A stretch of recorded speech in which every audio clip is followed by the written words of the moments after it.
Hello friends, today's word is cyclic neutropenia.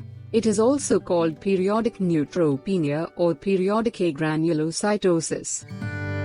Cyclic neutropenia is an unusual form of agranulocytosis, characterized by a periodic or cyclic diminution in circulating polymorphonuclear neutrophilic leukocytes as a result of bone marrow maturation arrest.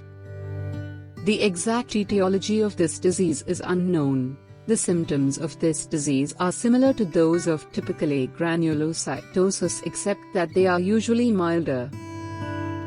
The patient may exhibit a normal blood count which, over a period of 4 to 5 days, begins to show a precipitous decline in the neutrophil count compensated by an increase in monocytes and lymphocytes.